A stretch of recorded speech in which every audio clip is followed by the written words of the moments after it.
Now, notice how irrespective you are when you are not in a space of listening.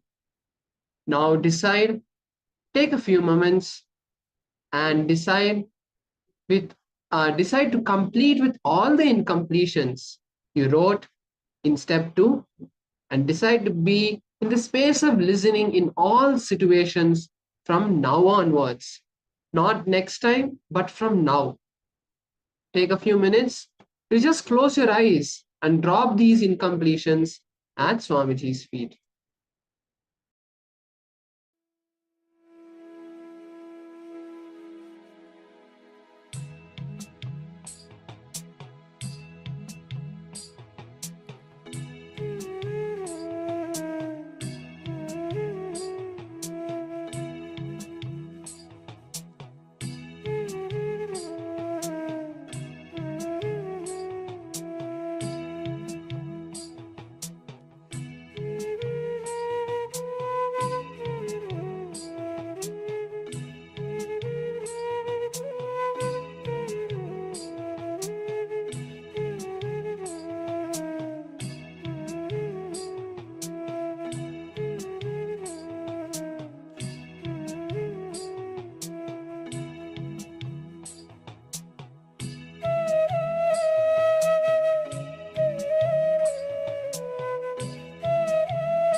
Now, let us move to the power manifestation from this beautiful space that we are in.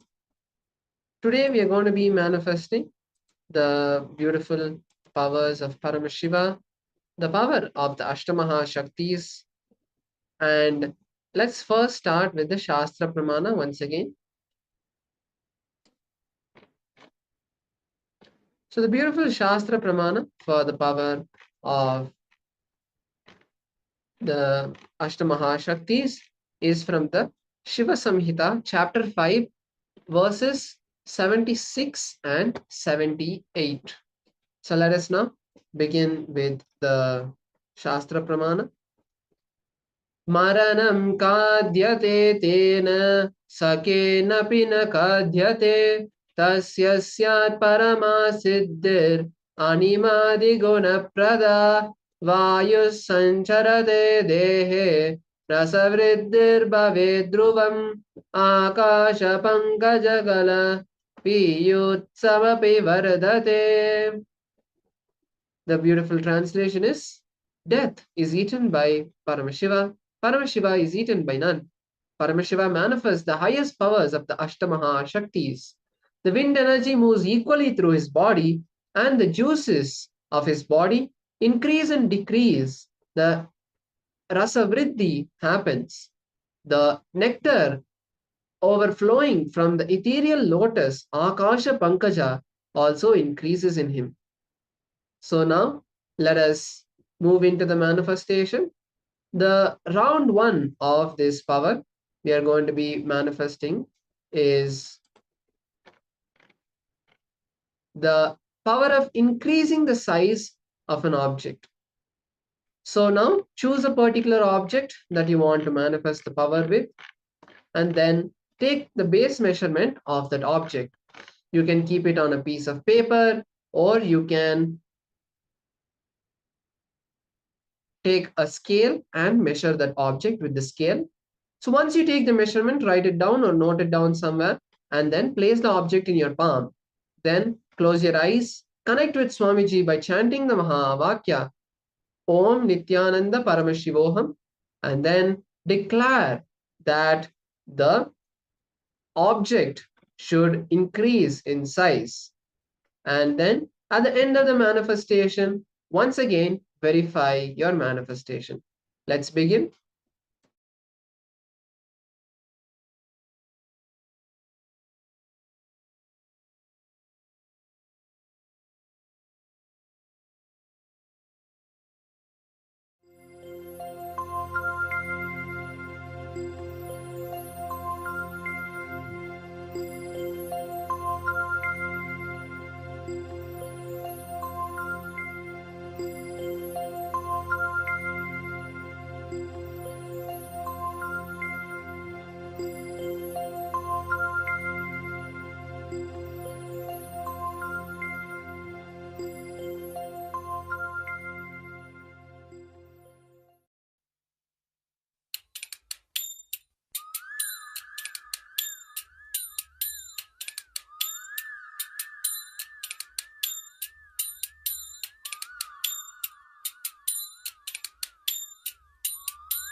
அண்டமாகி அறிவதற்கு அரியதான பொருளதாகி தொண்டர்களின் குருவுமாகி தூய்மையான தெய்வமாகி அண்டமாகி அறிவதற்கு அரியதான பொருளதாகி தொண்டர்களின் குருவுமாகி தூய்மையான தெய்வமாகி திசையெட்டும் போற்றுகின்ற என் ஐயன் ஈசனவன் திடமுடைய நித்யநந்தன் தினமும் என் சிரசை காக்க நித்ய சண்முகா நின்னை பற்றினோம் நித்யநந்த சண்முகா காக்க காக்கவே நித்ய சண்முகா நின்னை பற்றினோம் நித்யநந்த சண்முகா காக்க காக்கவே.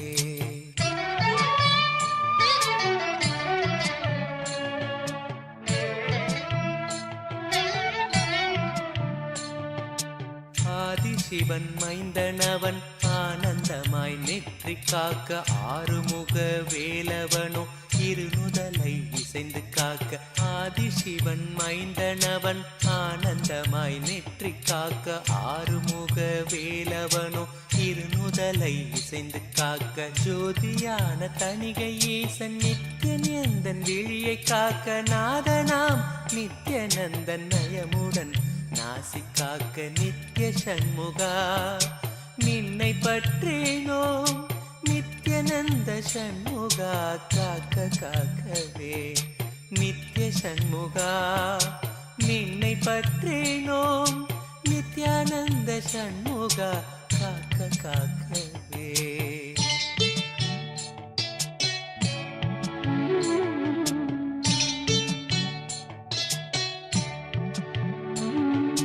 செவி இரண்டும் சிறப்புடனே சிவகாமி செல்வன் காக்க வாயை வேலவன் காக்க நாப்பல் முழுதும் நித்யன் காக்க செவி இரண்டும் சிறப்புடனே சிவகாமி செல்வன் காக்க வாயை வேலவன் காக்க நாப்பல் முழுதும் நித்யன் காக்க கருப்பை தன்னை கந்தன் நித்யன் கருணையுடன் காக்க பின்னர் பிடரி தன்னை பிரியமுடன் சிவ நித்யானந்தன் காக்க நித்ய சண்முகா நின்னை பற்றினோம் நித்யானந்த சண்முகா காக்க காக்கவே நித்ய சண்முகா நின்னை பற்றினோம் நித்யானந்த சண்முகா காக்க காக்கவே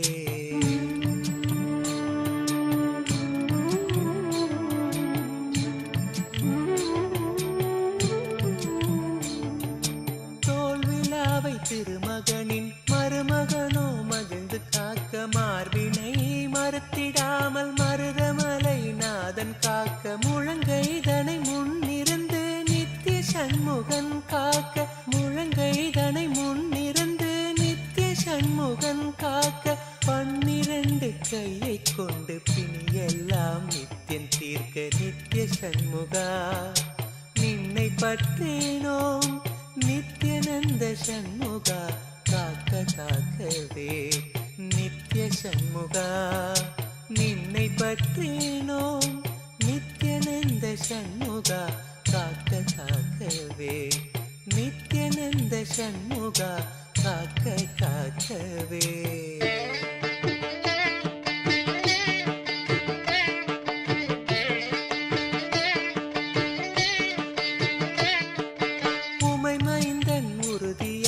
முன்கை தன்னை முகிழ்ந்து காக்க கைத்தலத்தை மால் மருகன் நித்ய சுப்பிரமணியன் காக்க உமை மைந்தன் உறுதியாக முன்கை தன்னை முகிழ்ந்து காக்க கைத்தலத்தை மால் மருகன் நித்ய சுப்பிரமணியன் காக்க பொறிக்கரம் விரல்கள் 10 பாங்குடனே புறம் கையும் பின்முதுகும் பின்னவனோ பிணி இல்லாமலை காக்க நித்ய சண்முகா நின்னை பற்றினோம் நித்யானந்த சண்முகா காக்க காக்கவே நித்ய சண்முகா நின்னை பற்றினோம் நித்யானந்த சண்முகா காக்க காக்கவே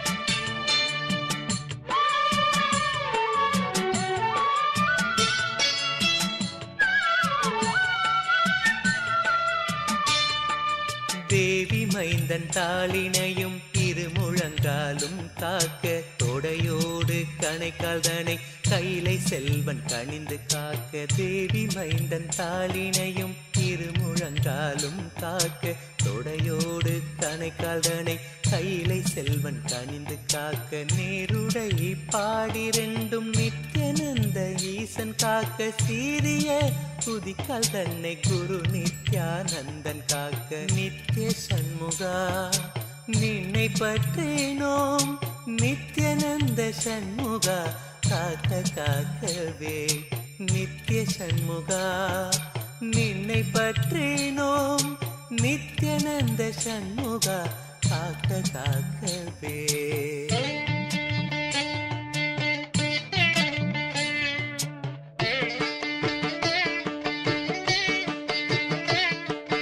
விடுதிநாதன் பாதத்தோடு 10 விரலும் பறிந்து காக்க காலையோ கருத்தினோடு கௌரி நந்தனன் காக்க.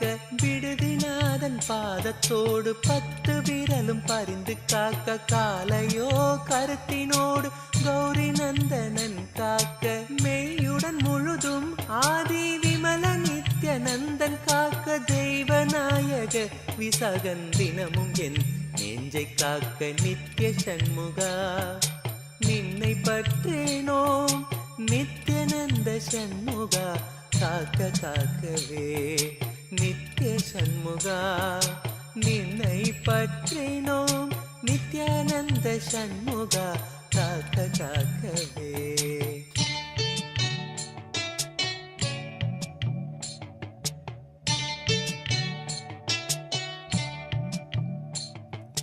மண்ணிலும் மரத்தின் மீதும் மலையிலும் நெருப்பின் மீதும் தண்ணீரை ஜலத்தின் மீதும் சாரிசை ஊர்த்தி மீதும். மண்ணிலும் மரத்தின் மீதும் மலையிலும் நெருப்பின் மீதும் தண்ணீரை ஜலத்தின் மீதும் சாரிசை ஊர்த்தி மீதும். விண்ணிலும் பிளத்தின் உள்ளும் வேறு எந்த இடத்தும் என்னை நன்னி வந்து அருளார் நித்யானந்தன் வேல் காக்க காக்க. நித்ய சண்முகா நின்னை பற்றேனோம் நித்யானந்த சண்முகா காக்க காக்கவே. நித்ய சண்முகா நின்னை பற்றேனோம் நித்யானந்த சண்முகா காக்க காக்கவே.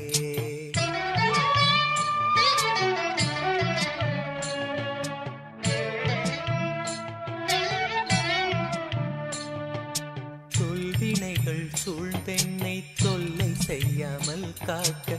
கஷ்டமே நிறைந்திட்ட கர்ம வினை இல்லாமல் காக்க. தொல்வினைகள் சூழ்ந்தென்னை தொல்லை செய்யாமல் காக்க.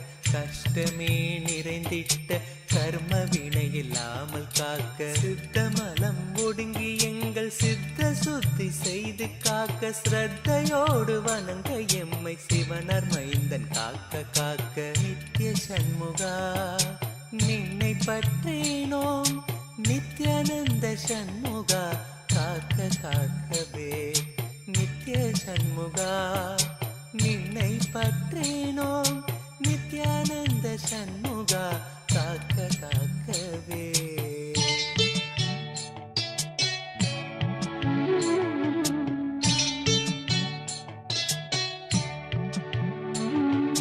சித்தர்கள் போற்றுகின்ற ஞான சித்தி தந்து காக்க. சிவானந்த தேனில் எம்மை திளைத்திடவே செய்து காக்க. சித்தர்கள் போற்றுகின்ற ஞான சித்தி தந்து காக்க. சிவானந்த தேனில் எம்மை திளைத்திடவே செய்து காக்க. 10 திக்கு தோறும் எனை பறந்து வந்து ஐயன் காக்க. பற்றுதலை பற்றறுத்து பரமனை பற்ற காக்க. 10 திக்கு தோறும் எனை பறந்து வந்து ஐயன் காக்க. பற்றுதலை பற்றறுத்து பரமனை பற்ற காக்க. நித்ய சண்முகா நின்னை பற்றேனோம் நித்யானந்த சண்முகா காக்க காக்கவே.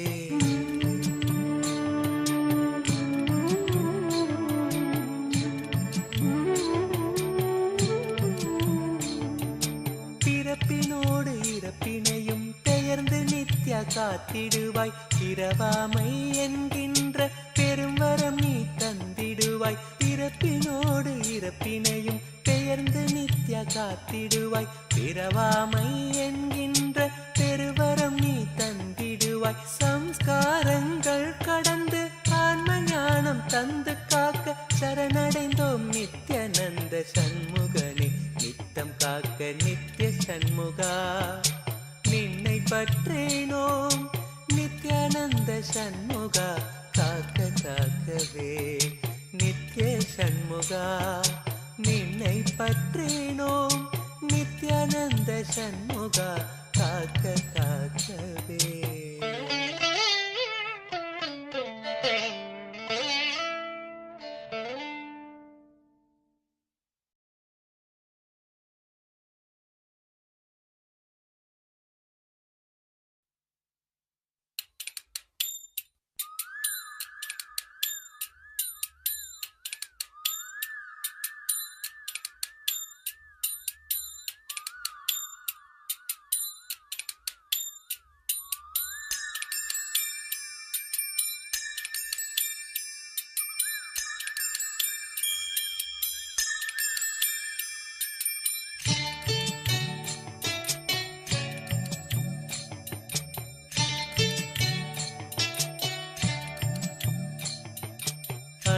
அண்டமாகி அறிவதற்கு அரியதான பொருளதாகி தொண்டர்களின் குருவுமாகி தூய்மையான தெய்வமாகி அண்டமாகி அறிவதற்கு அரியதான பொருளதாகி தொண்டர்களின் குருவுமாகி தூய்மையான தெய்வமாகி திசையெட்டும் போற்றுகின்ற என் ஐயன் ஈசனவன் திடமுடைய நித்யநந்தன் தினமும் என் சிரசை காக்க நித்ய சண்முகா நின்னை பற்றினோம் நித்யநந்த சண்முகா காக்க காக்கவே நித்ய சண்முகா நின்னை பற்றினோம் நித்யநந்த சண்முகா காக்க காக்கவே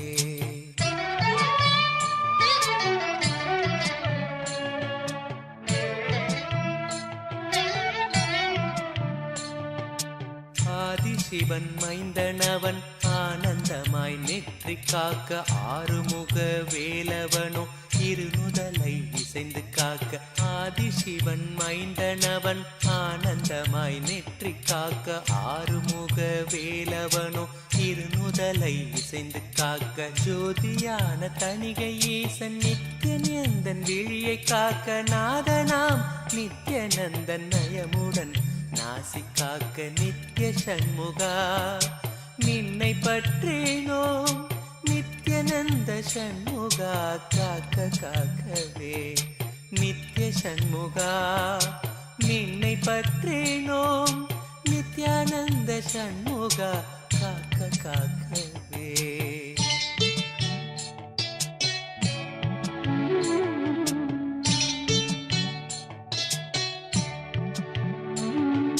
செவி இரண்டும் சிறப்புடனே சிவகாமி செல்வன் காக்க வாயை வேலவன் காக்க நாப்பல் முழுதும் நித்யன் காக்க செவி இரண்டும் சிறப்புடனே சிவகாமி செல்வன் காக்க வாயை வேலவன் காக்க நாப்பல் முழுதும் நித்யன் காக்க கருப்பை தன்னை கந்தன் நித்யன் கருணையுடன் காக்க பின்னர் பிடரி தன்னை பிரியமுடன் சிவ நித்யானந்தன் காக்க நித்ய சண்முகா நின்னை பற்றினோம் நித்யநந்த சண்முகா காக்க காக்கவே நித்ய சண்முகா நின்னை பற்றினோம் நித்யானந்த சண்முகா காக்க காக்கவே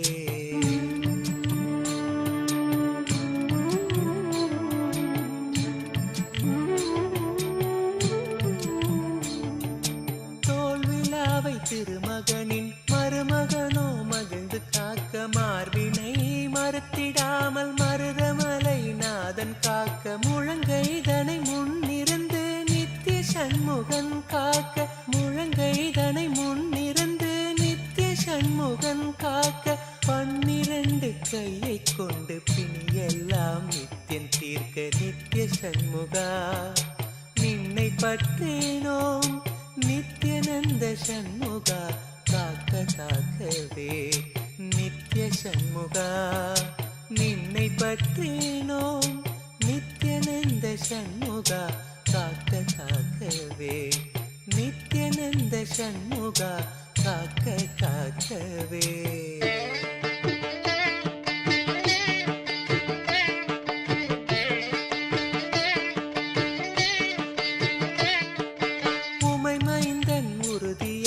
முன்கை தன்னை முகிழ்ந்து காக்க கைத்தலத்தை மால் மருகன் நித்ய சுப்பிரமணியன் காக்க உமை மைந்தன் உறுதியாக முன்கை தன்னை முகிழ்ந்து காக்க கைத்தலத்தை மால் மருகன் நித்ய சுப்பிரமணியன் காக்க பொறிக்கரம் விரல்கள் 10 பாங்குடனே புறம் கையும் பின்முதுகும் பின்னவனோ பிணி இல்லாமலை காக்க நித்ய சண்முகா நின்னை பற்றினோம் நித்யநந்த சண்முகா காக்க காக்கவே நித்ய சண்முகா நின்னை பற்றினோம் நித்யநந்த சண்முகா காக்க காக்கவே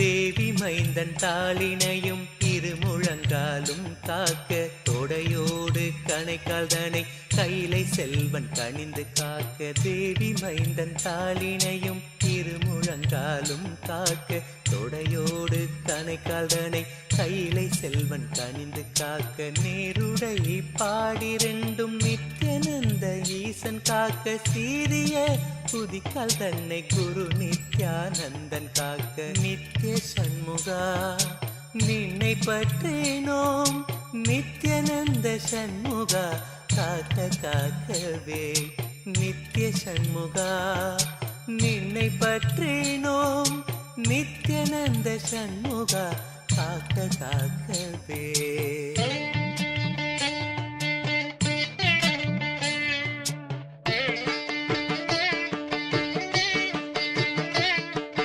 விடுதிநாதன் பாதத்தோடு 10 விரலும் பறிந்து காக்க காலையோ கருத்தினோடு கௌரி நந்தனன் காக்க விடுதிநாதன் பாதத்தோடு 10 விரலும் பறிந்து காக்க காலையோ கருத்தினோடு கௌரி நந்தனன் காக்க மெய்யுடன் முழுதும் ஆதி விமல நித்யானந்தன் காக்க தெய்வநாயக விசாகன் தினமும் என் நெஞ்சை காக்க நித்ய சண்முகா நின்னை பற்றினோம் நித்யானந்த சண்முகா காக்க காக்கவே நித்ய சண்முகா நின்னை பற்றினோம் நித்யானந்த சண்முகா காக்க காக்கவே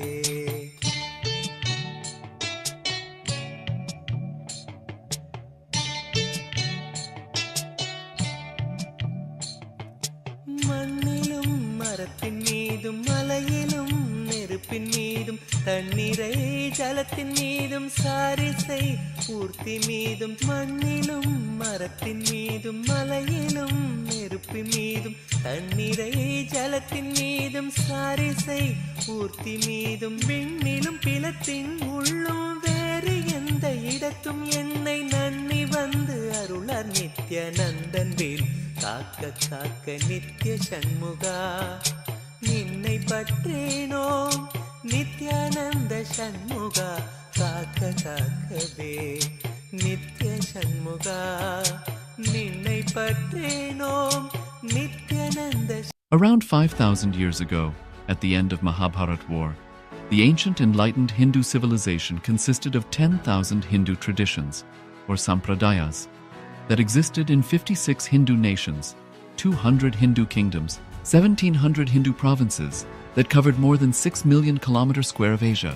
The Supreme Pontiff of Hinduism, SPH, Bhagavan Sri Nithyananda Paramashivoham, is the reviver of KAILASA, this ancient enlightened Hindu civilizational nation.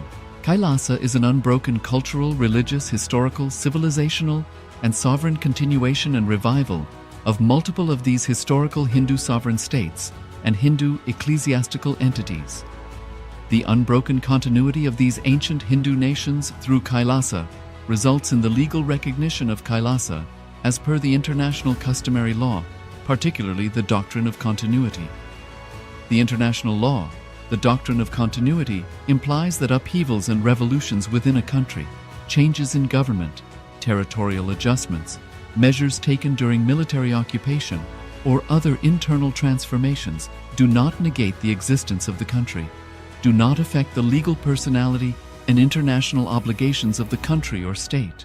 The Vienna Convention on Succession of States in respect of treaties, 1978, addresses these principles of the doctrine of continuity as it outlines international law during situation of state succession or continuation.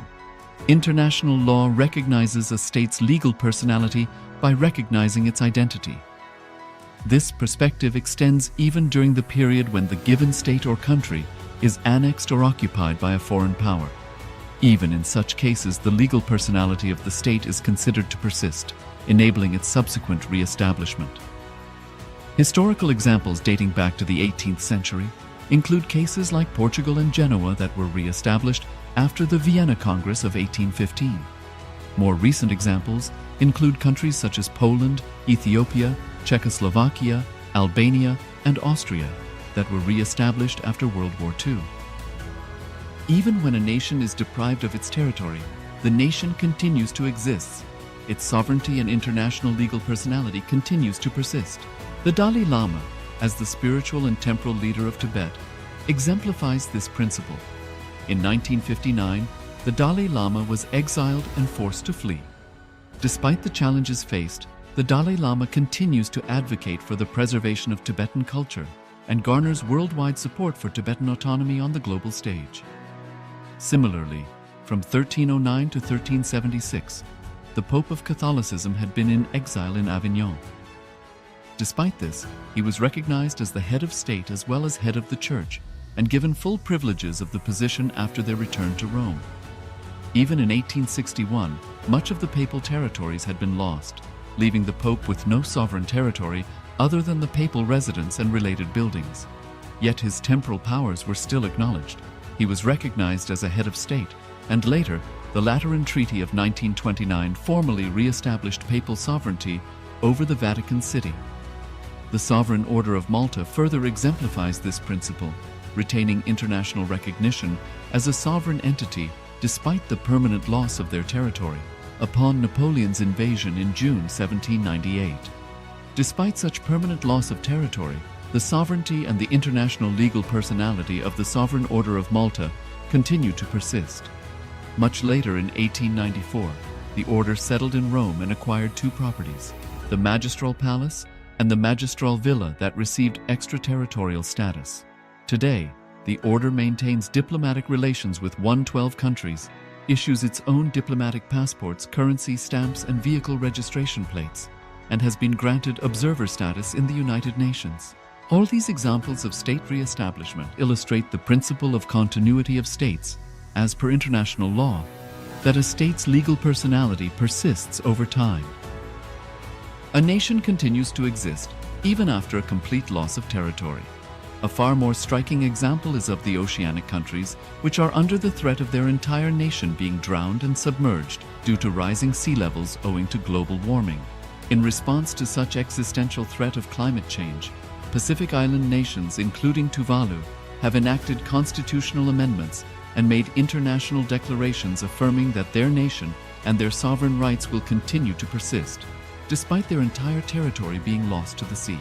This proactive stance is highlighted in the Constitution of Tuvalu Act 2023 and the Pacific Islands Forum Declaration of 2021. The Supreme Pontiff of Hinduism, Bhagavan Sri Nithyananda Paramashivoham, through the line of succession is the present 203rd Emperor of the Hindu Sovereign Kingdom of Surangi Samrajya. He was crowned on the 31st of December 2004 at the age of 26.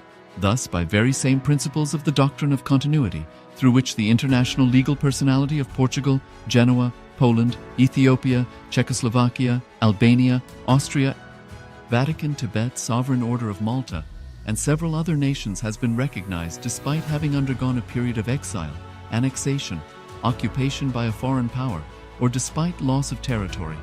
The SPH Nithyananda Paramashivoham, through well-established legal and historical facts about the Hindu sovereign state of the Surangi Samrajyam, derives all sovereign rights and powers of the royal lineage of the Surangi Samrajyam as its 203rd sovereign emperor, from his inheritance and continuation of the unbroken succession of the kingdom of Surya Vamsa Surangi Samrajyam Sarvanapitha.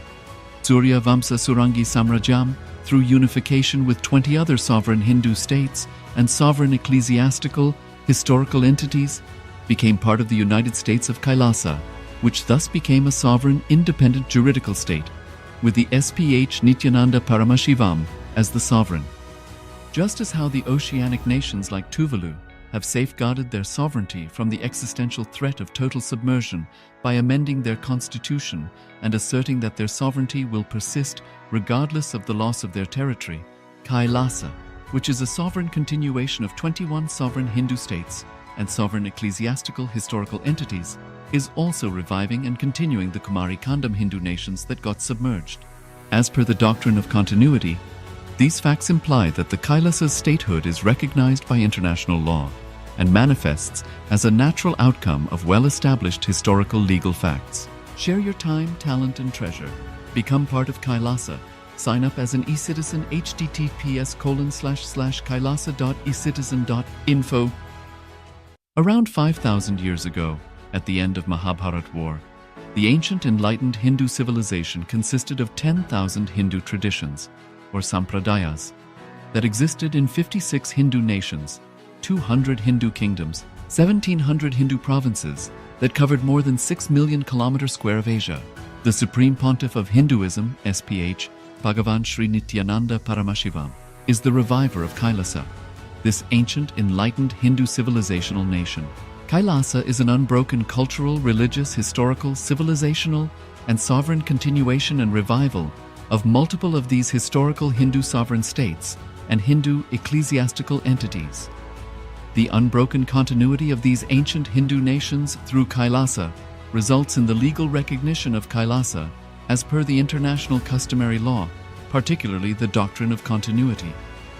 The international law, the doctrine of continuity, implies that upheavals and revolutions within a country, changes in government, territorial adjustments, measures taken during military occupation, or other internal transformations do not negate the existence of the country, do not affect the legal personality and international obligations of the country or state. The Vienna Convention on Succession of States in respect of treaties, 1978, addresses these principles of the doctrine of continuity as it outlines international law during situation of state succession or continuation. International law recognizes a state's legal personality by recognizing its identity. This perspective extends even during the period when the given state or country is annexed or occupied by a foreign power. Even in such cases, the legal personality of the state is considered to persist, enabling its subsequent re-establishment. Historical examples dating back to the 18th century include cases like Portugal and Genoa that were re-established after the Vienna Congress of 1815. More recent examples include countries such as Poland, Ethiopia, Czechoslovakia, Albania, and Austria that were re-established after World War II. Even when a nation is deprived of its territory, the nation continues to exist. Its sovereignty and international legal personality continues to persist. The Dalai Lama, as the spiritual and temporal leader of Tibet, exemplifies this principle. In 1959, the Dalai Lama was exiled and forced to flee. Despite the challenges faced, the Dalai Lama continues to advocate for the preservation of Tibetan culture and garners worldwide support for Tibetan autonomy on the global stage. Similarly, from 1309 to 1376, the Pope of Catholicism had been in exile in Avignon. Despite this, he was recognized as the head of state as well as head of the church and given full privileges of the position after their return to Rome. Even in 1861, much of the papal territories had been lost, leaving the Pope with no sovereign territory other than the papal residence and related buildings. Yet his temporal powers were still acknowledged. He was recognized as a head of state, and later, the Lateran Treaty of 1929 formally re-established papal sovereignty over the Vatican City. The Sovereign Order of Malta further exemplifies this principle, retaining international recognition as a sovereign entity despite the permanent loss of their territory upon Napoleon's invasion in June 1798. Despite such permanent loss of territory, the sovereignty and the international legal personality of the Sovereign Order of Malta continue to persist. Much later in 1894, the order settled in Rome and acquired two properties, the Magistral Palace and the Magistral Villa that received extraterritorial status. Today, the order maintains diplomatic relations with 112 countries, issues its own diplomatic passports, currency, stamps, and vehicle registration plates, and has been granted observer status in the United Nations. All these examples of state re-establishment illustrate the principle of continuity of states, as per international law, that a state's legal personality persists over time. A nation continues to exist even after a complete loss of territory. A far more striking example is of the oceanic countries, which are under the threat of their entire nation being drowned and submerged due to rising sea levels owing to global warming. In response to such existential threat of climate change, Pacific Island nations, including Tuvalu, have enacted constitutional amendments and made international declarations affirming that their nation and their sovereign rights will continue to persist, despite their entire territory being lost to the sea. This proactive stance is highlighted in the Constitution of Tuvalu Act 2023, and the Pacific Islands Forum Declaration of 2021. The Supreme Pontiff of Hinduism, Bhagavan Sri Nithyananda Paramashivoham, through the line of succession is the present 203rd Emperor of the Hindu Sovereign Kingdom of Surangi Samrajya. He was crowned on the 31st of December 2004 at the age of 26. Thus, by very same principles of the doctrine of continuity, through which the international legal personality of Portugal, Genoa, Poland, Ethiopia, Czechoslovakia, Albania, Austria, Vatican, Tibet, Sovereign Order of Malta, and several other nations has been recognized despite having undergone a period of exile, annexation, occupation by a foreign power, or despite loss of territory. The SPH Nithyananda Paramashivoham, through well-established legal and historical facts about the Hindu sovereign state of the Surangi Samrajyam, derives all sovereign rights and powers of the royal lineage of the Surangi Samrajyam as its 203rd sovereign emperor, from his inheritance and continuation of the unbroken succession of the kingdom of Surya Vamsa Surangi Samrajyam Sarvanapitha. Surya Vamsa Surangi Samrajyam, through unification with 20 other sovereign Hindu states and sovereign ecclesiastical, historical entities, became part of the United States of KAILASA, which thus became a sovereign, independent juridical state, with the SPH Nithyananda Paramashivoham as the sovereign. Just as how the oceanic nations like Tuvalu have safeguarded their sovereignty from the existential threat of total submersion by amending their constitution and asserting that their sovereignty will persist regardless of the loss of their territory, KAILASA, which is a sovereign continuation of 21 sovereign Hindu states and sovereign ecclesiastical historical entities, is also reviving and continuing the Kumari Kandam Hindu nations that got submerged. As per the doctrine of continuity, these facts imply that the Kailasa's statehood is recognized by international law and manifests as a natural outcome of well-established historical legal facts. Share your time, talent, and treasure. Become part of Kailasa. Sign up as an eCitizen https://kailasa.ecitizen.info. Around 5,000 years ago, at the end of Mahabharat War, the ancient enlightened Hindu civilization consisted of 10,000 Hindu traditions, or sampradayas, that existed in 56 Hindu nations, 200 Hindu kingdoms, 1,700 Hindu provinces that covered more than 6 million kilometers square of Asia. The Supreme Pontiff of Hinduism, SPH, Bhagavan Sri Nithyananda Paramashivoham, is the reviver of Kailasa, this ancient enlightened Hindu civilizational nation.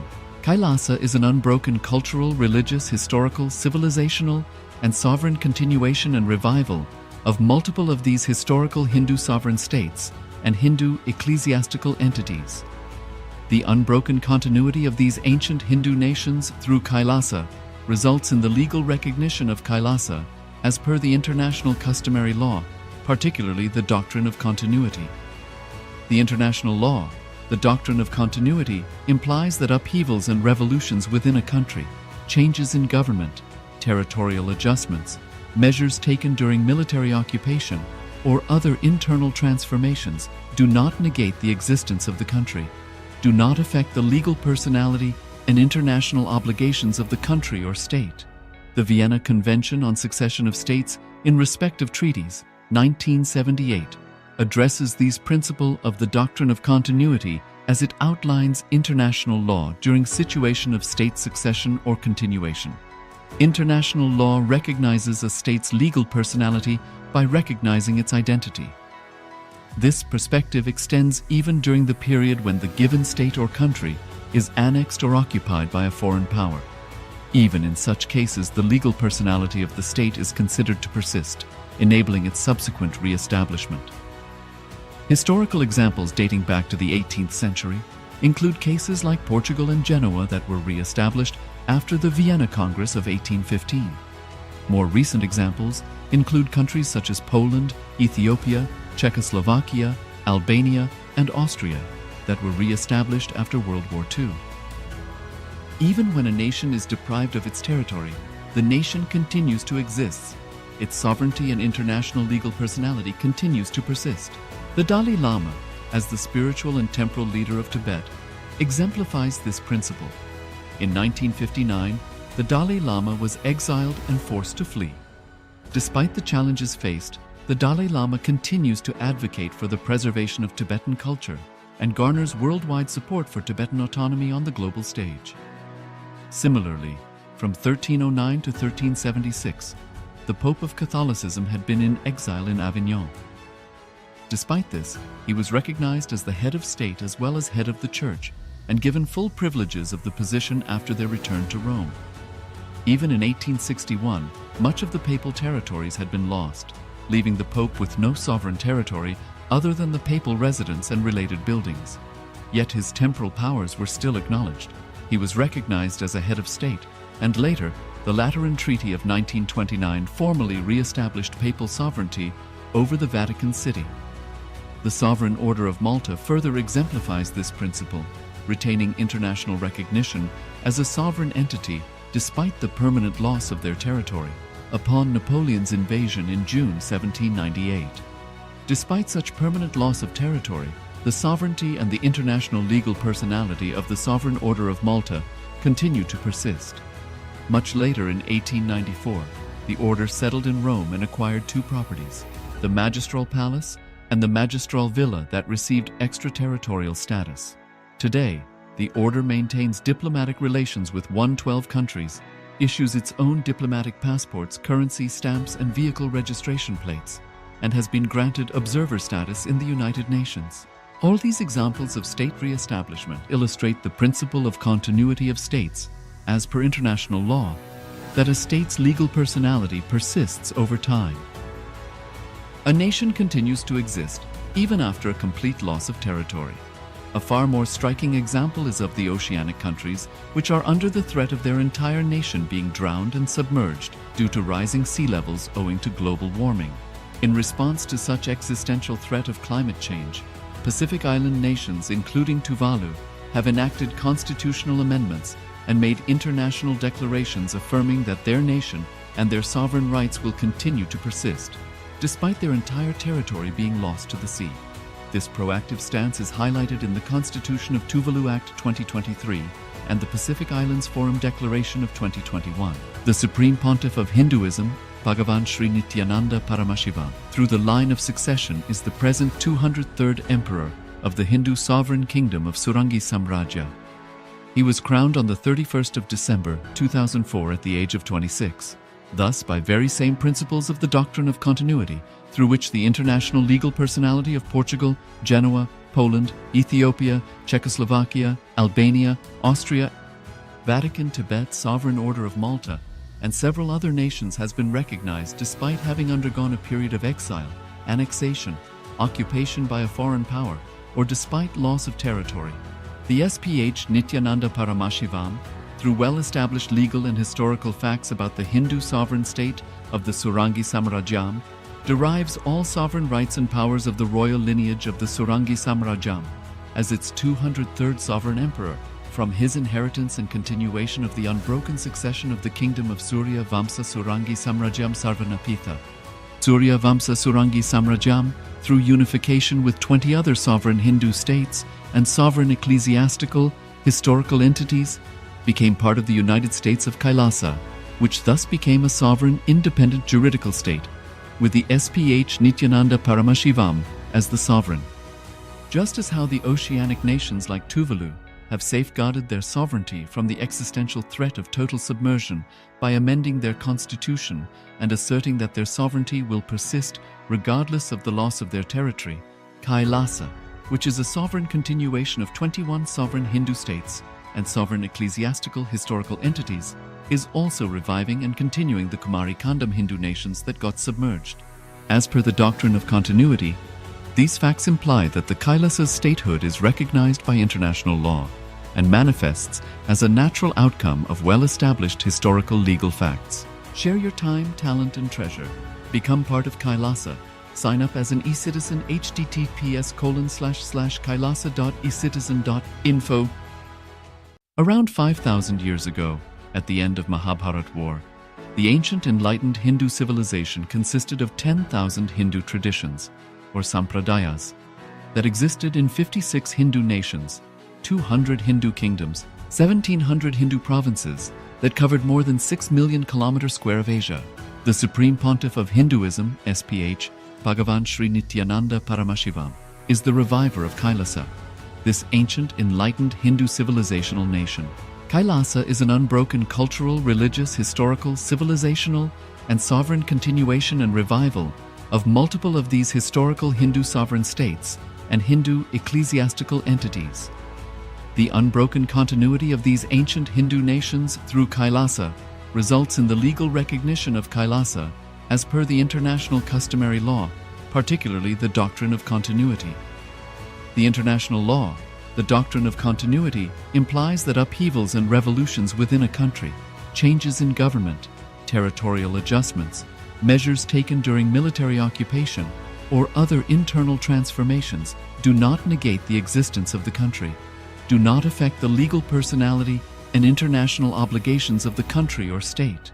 The Vienna Convention on Succession of States in respect of treaties, 1978, addresses these principles of the doctrine of continuity as it outlines international law during situation of state succession or continuation. International law recognizes a state's legal personality by recognizing its identity. This perspective extends even during the period when the given state or country is annexed or occupied by a foreign power. Even in such cases, the legal personality of the state is considered to persist, enabling its subsequent re-establishment. Historical examples dating back to the 18th century include cases like Portugal and Genoa that were re-established after the Vienna Congress of 1815. More recent examples include countries such as Poland, Ethiopia, Czechoslovakia, Albania, and Austria that were re-established after World War II. Even when a nation is deprived of its territory, the nation continues to exist. Its sovereignty and international legal personality continues to persist. The Dalai Lama, as the spiritual and temporal leader of Tibet, exemplifies this principle. In 1959, the Dalai Lama was exiled and forced to flee. Despite the challenges faced, the Dalai Lama continues to advocate for the preservation of Tibetan culture and garners worldwide support for Tibetan autonomy on the global stage. Similarly, from 1309 to 1376, the Pope of Catholicism had been in exile in Avignon. Despite this, he was recognized as the head of state as well as head of the church and given full privileges of the position after their return to Rome.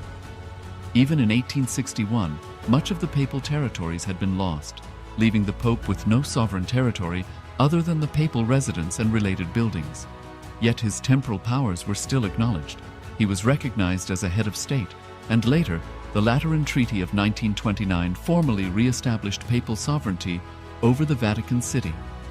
The Sovereign Order of Malta further exemplifies this principle, retaining international recognition as a sovereign entity despite the permanent loss of their territory upon Napoleon's invasion in June 1798. Despite such permanent loss of territory, the sovereignty and the international legal personality of the Sovereign Order of Malta continued to persist. Much later in 1894, the order settled in Rome and acquired two properties, the Magistral Palace and the Magistral Villa that received extraterritorial status. Today, the order maintains diplomatic relations with 112 countries, issues its own diplomatic passports, currency, stamps, and vehicle registration plates, and has been granted observer status in the United Nations. All these examples of state re-establishment illustrate the principle of continuity of states, as per international law, that a state's legal personality persists over time. A nation continues to exist even after a complete loss of territory. A far more striking example is of the oceanic countries, which are under the threat of their entire nation being drowned and submerged due to rising sea levels owing to global warming. In response to such existential threat of climate change, Pacific Island nations, including Tuvalu, have enacted constitutional amendments and made international declarations affirming that their nation and their sovereign rights will continue to persist, despite their entire territory being lost to the sea. This proactive stance is highlighted in the Constitution of Tuvalu Act 2023 and the Pacific Islands Forum Declaration of 2021. The Supreme Pontiff of Hinduism, Bhagavan Sri Nithyananda Paramashivoham, through the line of succession is the present 203rd Emperor of the Hindu Sovereign Kingdom of Surangi Samrajya. He was crowned on the 31st of December 2004 at the age of 26. Thus, by very same principles of the doctrine of continuity, through which the international legal personality of Portugal, Genoa, Poland, Ethiopia, Czechoslovakia, Albania, Austria, Vatican, Tibet, Sovereign Order of Malta, and several other nations has been recognized despite having undergone a period of exile, annexation, occupation by a foreign power, or despite loss of territory. The SPH Nithyananda Paramashivoham, through well-established legal and historical facts about the Hindu sovereign state of the Surangi Samrajyam, derives all sovereign rights and powers of the royal lineage of the Surangi Samrajyam as its 203rd sovereign emperor, from his inheritance and continuation of the unbroken succession of the kingdom of Surya Vamsa Surangi Samrajyam Sarvanapitha. Surya Vamsa Surangi Samrajyam, through unification with 20 other sovereign Hindu states and sovereign ecclesiastical, historical entities, became part of the United States of KAILASA, which thus became a sovereign, independent juridical state, with the SPH Nithyananda Paramashivoham as the sovereign. Just as how the oceanic nations like Tuvalu have safeguarded their sovereignty from the existential threat of total submersion by amending their constitution and asserting that their sovereignty will persist regardless of the loss of their territory, KAILASA, which is a sovereign continuation of 21 sovereign Hindu states and sovereign ecclesiastical historical entities, is also reviving and continuing the Kumari Kandam Hindu nations that got submerged. As per the doctrine of continuity, these facts imply that the Kailasa's statehood is recognized by international law and manifests as a natural outcome of well-established historical legal facts. Share your time, talent, and treasure. Become part of Kailasa. Sign up as an eCitizen https://kailasa.ecitizen.info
All open, all your three eyes.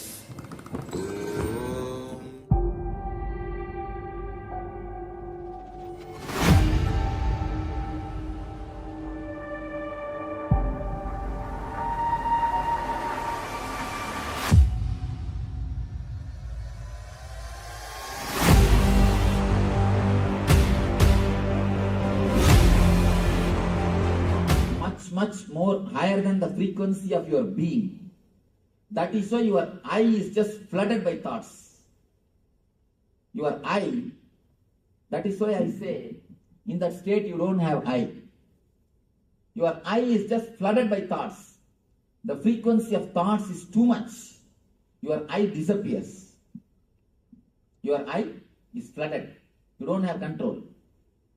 Now, the dream is too much of thoughts. That is why you feel long time is happening. Here, you feel one amount of time, so time is going on.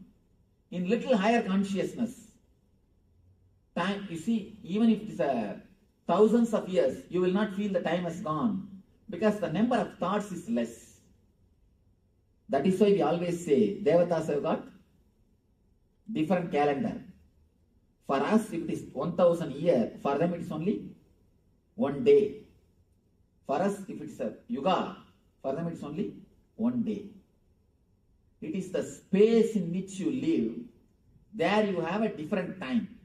Which space you are living, there, that time you are enjoying. So based on the time-space concept, you cannot say this is not dream. Next question. And there is a important thing in the Vedanta, they say that by Upanishads, if you just understand the avastatraya means the three states, you are liberated, nothing else.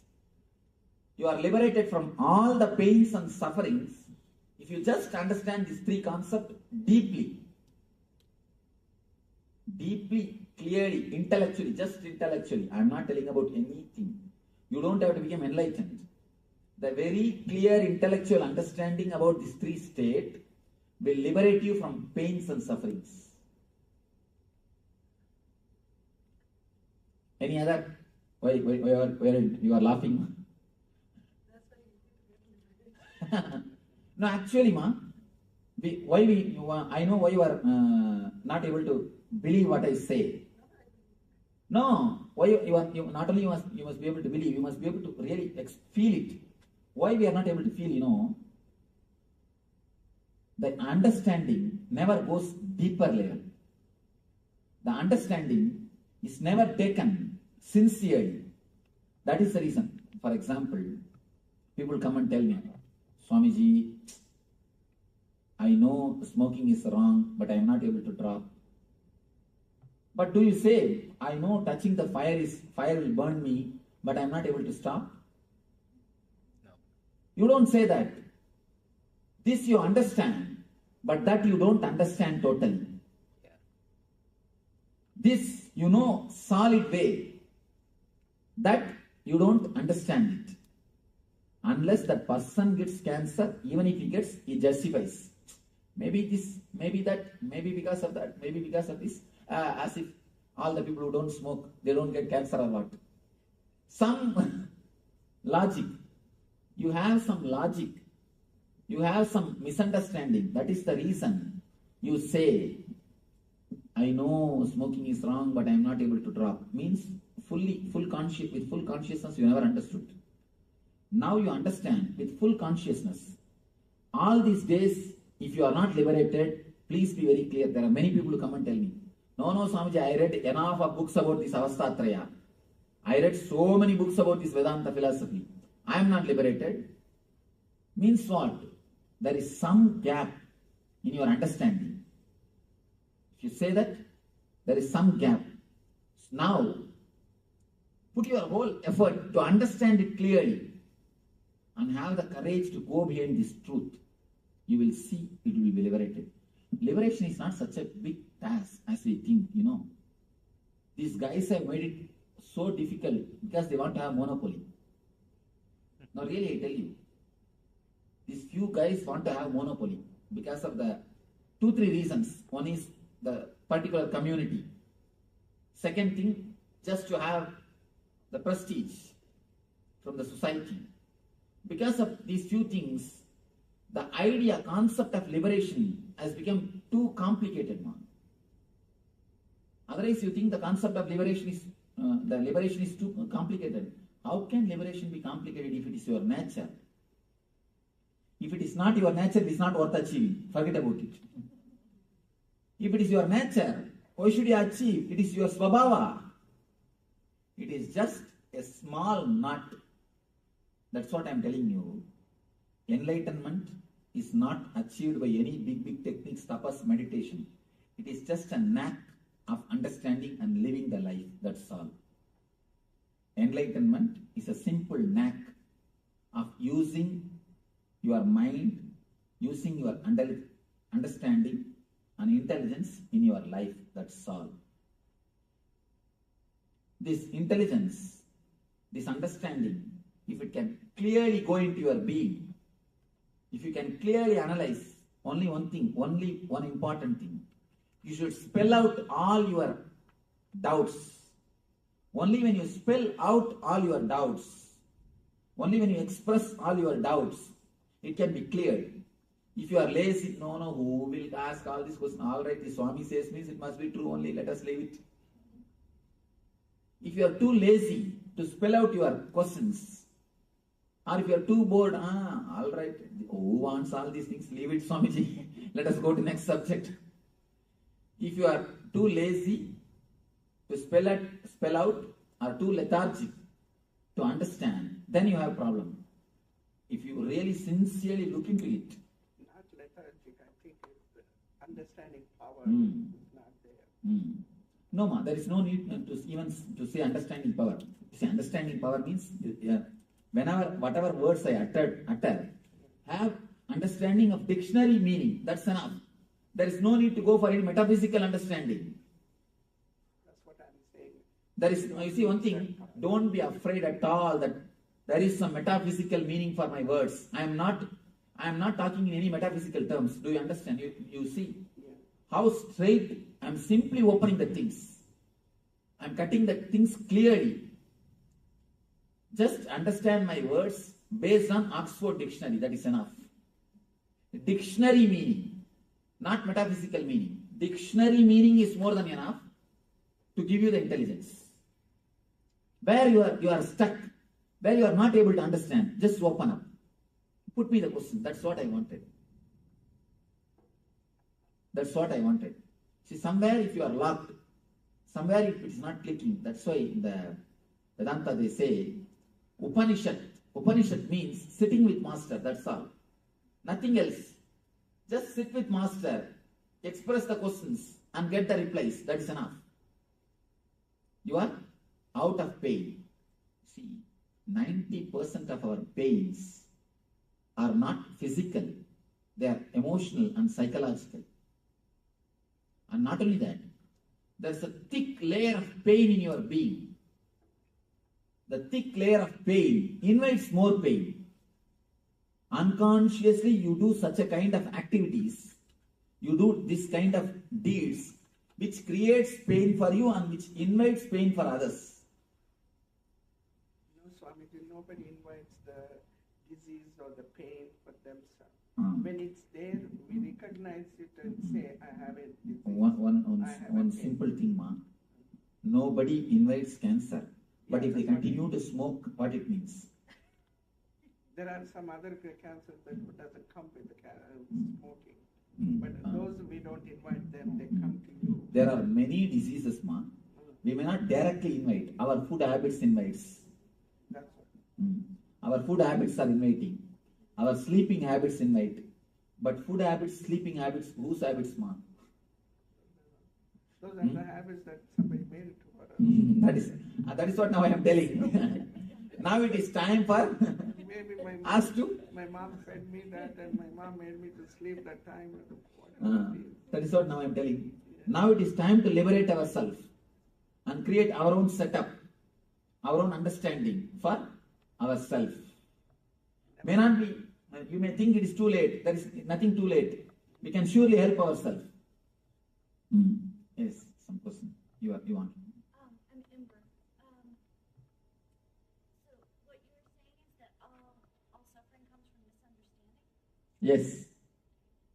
And not only that, if you go a little more deeper, I have gone to the deep of my mind. I tell you from my own authority, suffering itself is nothing but the word suffering. Are you saying suffering is illusion? No, I don't even want to bring the word illusion. Then you will tell, no, there is no suffering. What do you say? There is no suffering, Swamiji. There is suffering for us. I am not telling that the suffering is illusion. The word suffering, if you can slowly go deep from where that word is coming, if you can just pluck that word from the root and throw it away, there will not be suffering. Let me explain to you a simple incident which I have seen in my life. I was staying in a place called Amarkantak in Madhya Pradesh with the tribals, with the tribal villages, and who doesn't know anything about humanity or anything about civilization. They do not know something like civilization exists on the planet Earth. They have never seen anything of civilization. I was living with them. When I was walking, I went to that forest and I was living with them. They are not cannibals. That's why I am here. There's a small story about the cannibals. The South African cannibals, president of cannibals, wrote a beautiful letter to Pope. Last time you sent 3 missionaries. They are really humble. They are really very good. They are really loving, caring, and very tasty also. So, they are not cannibals. If you can send them some more. They are not cannibals. I was staying with them. One day suddenly, they have a village temple. For the whole village, they have a temple. I was staying in the temple only. One day suddenly, in front of the temple, they made a small hut. And one lady came, pregnant lady. I could see that she will give birth to a child within 2-3 days. She came and entered the hut. After half an hour, I was just sitting there in one corner of the temple. After half an hour, she just walked out with a baby. I was shocked. No pain, no sound, no medicine, no assistant, no help. She just walked out with a baby. And she's just laughing with the baby and she walked out. She has cleaned her body and cleaned the baby's body and she walked out. I was shocked. But how to ask her? So I kept quiet. After a week or 10 days, I was staying there for some more time. Again, they made a hut. Actually, next day itself they removed this old hut. Again, they made a hut. One more lady came. She gave birth to a child. Next day, in half an hour, she came out with a child. Now it is too much. I thought I should ask somebody. I asked one guy, what is this? Will they not have pain? No assistance, no help is given? Just pain. What it means? Why? I asked their president. He's little open type. I asked him, what is happening? Why she's not having any pain or no assistance? He said, why pain? Why assistant? This is the way we deliver. She goes and takes care of herself and comes back. Why animals are giving birth like this only? I was shocked. Then, after I became enlightened, I scanned the whole incident. I wanted to understand. I meditated upon that whole incident. I meditated. Actually, in the nearby area only I became enlightened. So after that, I meditated and even went back to the village just to bring that memory and understand the truth of it. Then I realized, if you are not conditioned for the word suffering, you never suffer. You never suffer.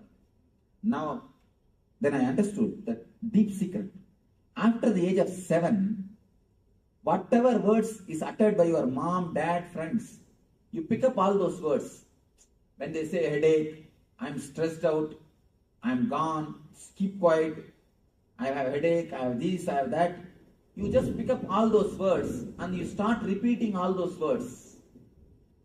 The more you repeat those words, the more emotions, energy that word gains. More the word gains the momentum, more it has got impact on you. I was shocked. It is just a rut created by our own being. It is just a rut created by our own being. First, you pick up those words from elders.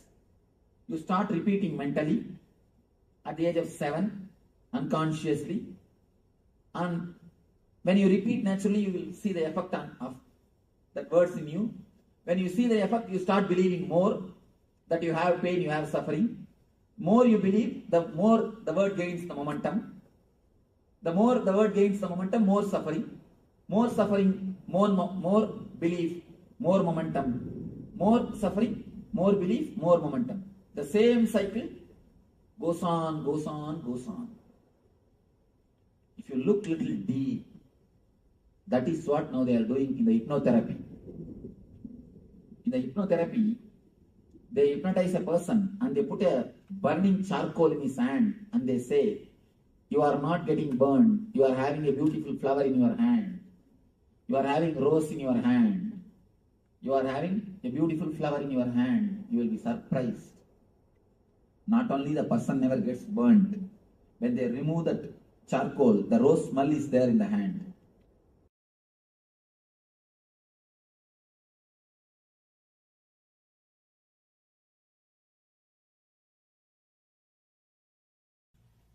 First thing to analyze what is dream, how it comes.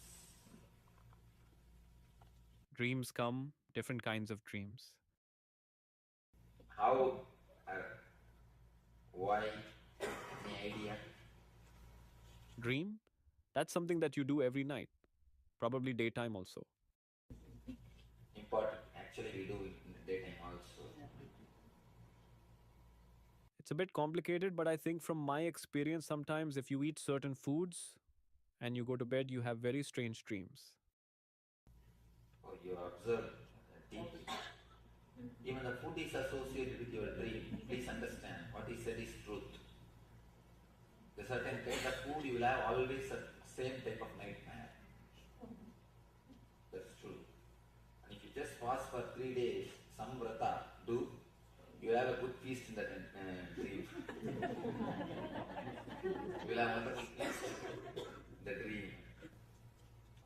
I think dreams come when you have found things that have happened during the day or thoughts that you have had that come alive in your dream. Anybody who has got any insights about their dreams? Why? Any idea? Any special idea about the dreams? You are welcome. Sometimes I fear my dreams and sometimes can't remember them. Yes, I'll answer. Why? Can you say anything about dream? Some of the dreams come, some of the things, like the relations you see tonight, the next day it does happen. Some of them don't have any meaning and they come and go. And, some of the things they say that it is more basically the subconscious thing. And whatever you are thinking about, it will give you your problems are coming in your dreams. And the other people, some of the things I was reading about this is like a parallel world. It does happen. It's true. And sometimes they don't come true. Some of the things they don't come true. So I don't know exactly how to interpret these dreams. I think part of the dream is completely what's happening, and part of the dream is I am confessing. Most of the time, dreams come true. Sometimes I have noticed I play all the characters in my dreams and act out things, but I am everybody that is in the dream, and it is me. And other times, I don't know if I'm just partially awake or I will be in the middle of the dream or sort of something will make me wake up and I will say, oh, well, that's not finished. I need to go back, and I'll go back. I will go back into the dream and start doing it again, but then I forget how it ends because I go into a deeper sleep or something. When you remember, I am only playing the character of all the persons in the dream, you will wake up from the dream. Have you observed? Now let us analyze. Dream is nothing but the expression of whatever you suppress, your suppressed desire and fear. You suppress these two things. Whatever you suppress, when the steam pressure becomes too much, there is a safety valve which automatically opens and steam is released, the pressure is in a manageable limit. Same way, if your suppressions are too much, if you have suppressed the desire and the fear too much, it comes out automatically and gets released. First thing about the dream. Next thing, we are all bothered out to find out right dream or wrong dream. An important thing you need to understand, any dream, if you can remember it with 4 colors, it is not dream, it is a vision. Early morning when you remember, if you can remember in colors, see, this is very subtle technique. When you see the dream, you will always see only in colors. If you can remember the colors clearly, be very clear, it is something related to vision. It is bringing some message. It is the ray of light from Superconscious. It is not dream. If you see any divine personalities, master, God, guru, try to remember. If it is in multicolor, then be very clear, it is a vision. But if it is just 2 color or black and white, forget about it. It is nothing to do with vision. It is a usual dream. It is a usual just dream. So what is the purpose of vision? It teaches you? It can teach you, it can bring you intuition, it can give you more clarity or some information about the incident. Anything it can be. Some person. It comes from our own subconscious? If you can remember with 4 color, it is not from subconscious. It is a ray of light from superconscious. If it is just 2 color, when you remember, then it's a subconscious. What do you mean color? Like if I see you in my dream, I remember your orange robe. Is that one color? Not only orange robe. Yeah. Are you able to remember the other things, colors of the other things? Colors of the other things? Are you able to see, are you able to remember just like this 4 color? Then it's a vision. If you are not able to see that, then it is dream. That is the...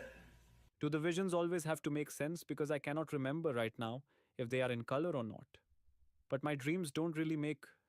If it is 4 color, surely it will make sense. If it is not, it will not make sense. It has no sense. What if it is not color at all? Then it's just steam going out. Extra steam is getting, you need to less dream. You need to dream less. It is just actually, when the steam is too much, if the too much of suppression is there, of fear and the greed, there is an automatic mechanism which opens, automatic safety valve, which opens and releases the steam. And automatically, you maintain your steam pressure. The automatic safety valve is what we call dream. Is there any significance of seeing death or sometime you dying? There is no other significance except this 4 color and 2 color. No other meaning, interpretation for any dream. Should we just ignore them as... Simply ignore. Because people say when your dreams are falling makes some sense or something like... No, none of them have got any sense. People who never dream, they never have a dream, they just sleep and wake up. No, it can never be. Only an enlightened master can be like that. Swamiji, what is the significance in dreams? You said that everybody dreams whether you remember it or not. Remembering and not remembering has no meaning. Remembering 4 color and 2 color, only that has meaning, nothing else has meaning. Because normally people associate that if you can't remember, they say, oh, you slept deep. That's what they say. No. It is not that. Even if you don't sleep deeply and if you are continuously disturbed, you will have the same problem. You will not be able to remember the dreams. What about the sleepwalking? That is something to be analyzed. No. Let me explain why you asked right question. When this subtle body enters into the physical body, the sleepwalking, restlessness, even when you are sitting, you will be just shaking the legs. All these problems starts happening when the subtle body enters into the physical body as an uninvited guest. Many times, the subtle body just walks into these two bodies. When it walks into the waking body, then it starts creating trouble. You see, sometimes you can see you'll have a nightmare, get up, and you will see still the heart is beating and sweating. And the same way, if the subtle body enters into the causal body, it enters into the causal body also sometimes. If it enters into the causal body, it causes insomnia. You will be lying in the bed, rolling, you will never sleep. You will never sleep. You will be just rolling on the bed. So whenever the waking body enters into these two bodies, it creates this type of problems. Settling up here, and when I got home, I thought I should be able to fall asleep well. But instead, I thought I would be exhausted, and I didn't feel exhausted. But it was like this. I couldn't sleep all night, even though it was so late. And I was so tired from, working a long day. Standing up. You have done ASP? Mm-hmm. In the ASP, I speak about the second layer energy. Do you remember? When you work beyond your capacity, whenever the emergency things are done, the second layer energy opens. If you have a deep love or desire, then again second layer energy opens. If you do some service with a deep love for me, it has to be done. I cannot use the excuse I'm tired. I have to do. When you have the excuse, oh, I'm tired, oh dear, Shantipai, I'll come tomorrow, Shanta Reddy, I'll come tomorrow. Then first layer energy over. But when you decide, no, I will do something, I have to do, then naturally second layer energy opens. That is what you feel. Even after going to the house, you don't feel sleepy. What about the recurring dreams that come back? Come back again and again? If you see them in color, again they have some meaning. Otherwise, they have no meaning. Of course, you have to totally release the steam.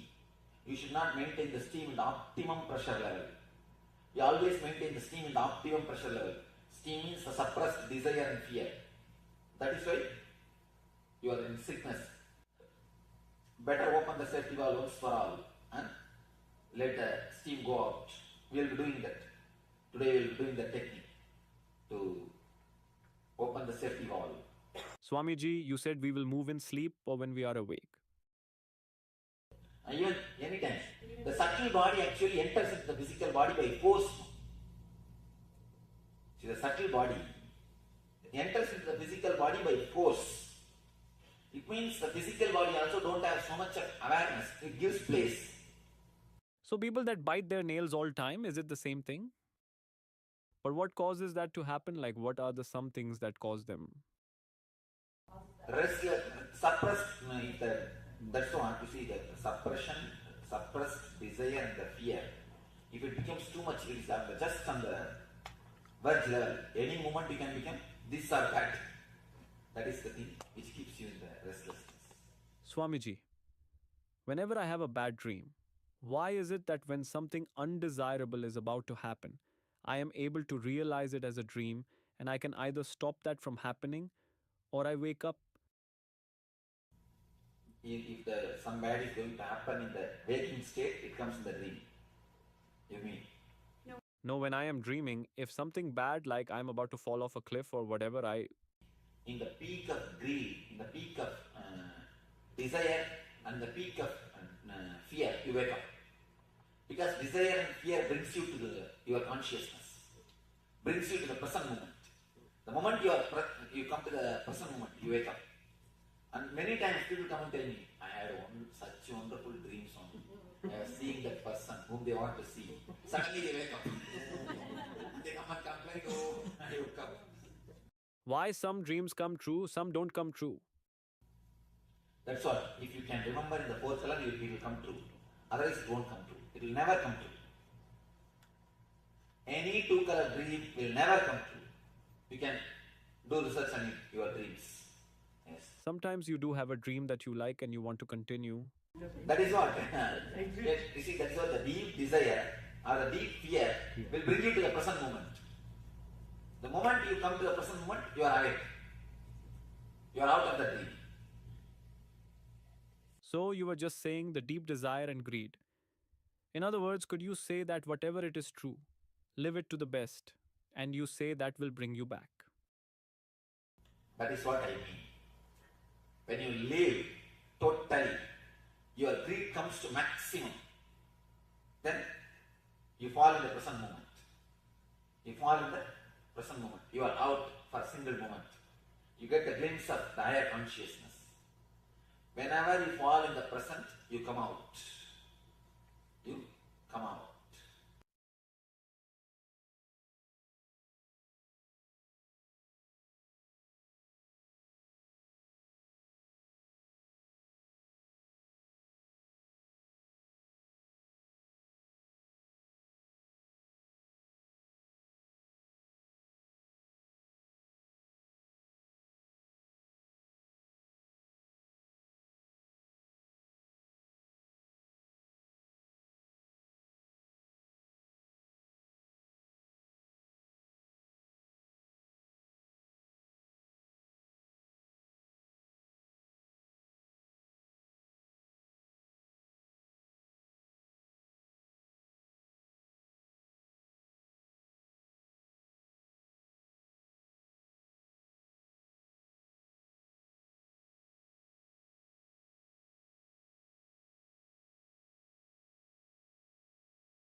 Nithyananda. Welcome back. Sorry for the technical glitches that we have been experiencing, but we should be back up and running now. So let us continue with our program. So now we are re-entering into the power manifestation. And power manifestation is the most exciting sessions as you allow Paramashiva to manifest to you. And when you manifest the power, you know that yes, Paramashiva is there and he is manifesting through me. I also have that potential to allow Paramashiva to manifest through me. So let's get ready. Today we'll be manifesting the power of remote vision. So in this round, the acharyas, we ourselves have few items in front of us. You'll be scanning these objects, these items which is in front of us. So you can sit with your head, neck, spine in a straight line. You can close your eyes or you can keep your eyes open as well. And visualize Swamiji in your inner space. Remember, it is that deep feeling connection with Swamiji. It is that deep feeling connection with Bhagwan that you start manifesting the powers. So visualize Swamiji in your space and visualize his infinite grace, his love, his compassion overflowing through you.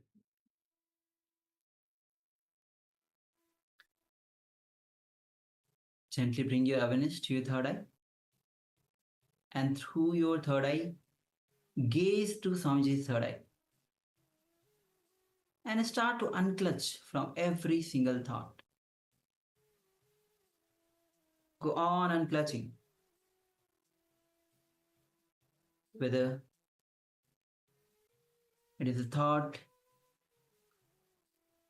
of even to open your eyes or to move from where you are seated or just to move your hand, just unclutch. Unclutch from all the inner and outer identities that you get. Unclutch from even the concept of time. Go on unclutching.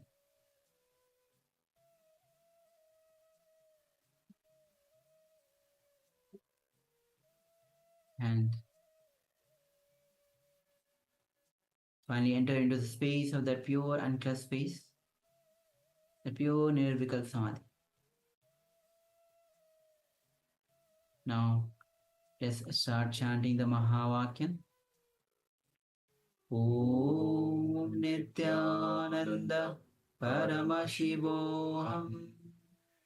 Om Nithyananda Paramashivoham. Om Nithyananda Paramashivoham. Now, as you keep chanting the Mahavakya, let's manifest this power of remote scanning. You can start scanning the objects with a strong declaration. Ask Swamiji to reveal every detail, the items, the objects which are in front of the Acharya. Let's begin this manifestation. Nithyananda Paramashivoham.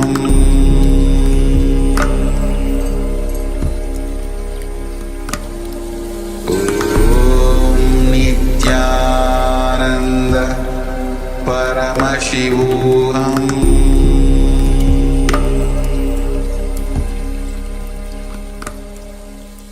Om Nithyananda Paramashivoham.